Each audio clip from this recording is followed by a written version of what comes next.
मैं जा रहा हूँ, देखो जाओ देख, ठीक है पप्पू आ रहे हैं। ओ बाबा ये टेबल सब लगा ना सकाळी घटना अरे क्या चला ना अभी नहीं फोन देते गेला भाई कोणत्या गाडी खटमा में भाई बड़ी फोन देते गेला कि क्या पुलिस केस चला परिश्रम फोन देते तो क्या फोन देते किसी खटमा से रिटर्न है कि सवाल समझना है आपने के बारी ठीक है फोन कर लिया, मैं जा रहा हूँ ना। अरे भाई मेरी तो शर्ट को दिखला देता है वो सब पहले पूछे जल्दी निकल दे जाए 4 मास आधार कार्ड ये सब में फोटो खींच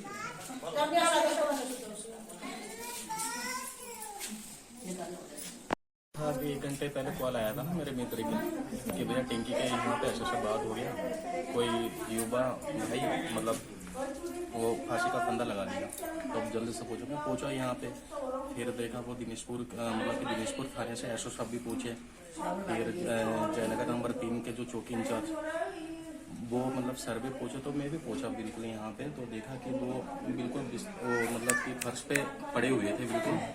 और बात बाकी जहाँ तक मुझे पता लगा कि प्रेम प्रसंग का चक्कर में लड़का, और बाद बाकी अभी पुलिस प्रशासन के द्वारा जांच कर रहे हैं, आगे उनके द्वारा कार्रवाई की गई है।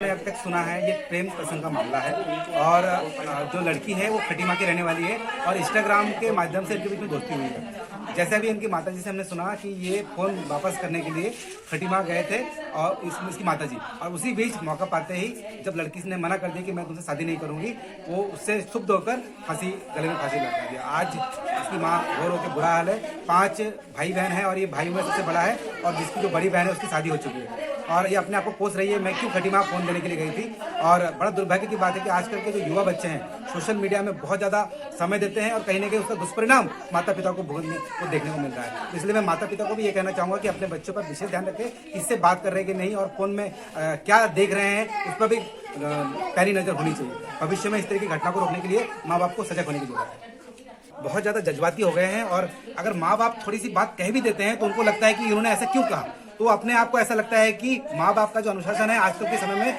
बच्चों को बहुत सोच समझ कर करने की जरूरत है, क्योंकि बच्चे बहुत ज़्यादा सेंसिटिव हो गए, और सोशल मीडिया और आजकल जो मोबाइल में हर एक चीज़ जो हमें देखने को मिल रहा है, तो उससे कहीं ना कहीं बहुत ज़्यादा ये प्रभावित हो गए और बहुत ज़्यादा संवेदनशील हो गए हैं। इसलिए मैं पुनः इस बात को दोहराना चाहूँगा कि बच्चे जो कंटेंट देख रहे हैं, कौन सा गेम खेल रहे हैं, इस पर पैनी नजर रखनी होगी। अभी हाल ही में गाजियाबाद में आपने सुना होगा कि कोरियन गेम खेलने के चक्कर में 3 सगी बहनें 9वीं मंजिल से छलांग लगाकर सुसाइड कर लिया। उसके बाद से और ज़्यादा चिंता माँ बाप की बढ़ गई। बहन था, हम लोगों को पता चला 8:30 बजे, जो उसका घर से पता चला वो उसका बहन था, और कोई आया था उनके घर में, जो कह रहा भैया कहाँ है, तो कह रहा भैया उसके घर में सोया है। तो जाके पर्दा हटाया, देखा रस्सी लगा हुआ गले में उसका भैया का। तो फिर वो चिल्ला के बाहर आया और पहाड़ी लोग को बुलाया, जो हमारा घर में देखो भैया क्या कर दिया। फिर सब लोग आया वहाँ से। फिर हमारा गांव में उसके पापा के पास कोई शायद फ़ोन किया होगा, तो उसके पापा ने हमारा गांव के किसी के पास फ़ोन किया, कह रहा भैया तुम हमारा घर जाके देखो क्या हाल है। तो सब गया था हमारा यहाँ से देखने के लिए, तो जाके देखा वो फंदा लगा रखा है घर में। हम लोग तो जाके सुन रहा था, उसका मम्मी कह रहा था जो वो किसी लड़की की वजह से फंदा लगाया। किसी लड़की के पास से कल होली खेलने गया था, तो उसके पास से मोबाइल लाया, मोबाइल ला के घर में रखा, और वो लड़की ने इसका गाली गला दिया, उसका भाई ने भी, नहीं तो हमारा मोबाइल दो नहीं तो हम केस कर देंगे तुम्हारा लड़का की। तो उसका मम्मी और उसका पापा सुबह मोबाइल लेके गया था, उसका पापा गया काम करने और मम्मी मोबाइल देने के लिए गया था सुबह।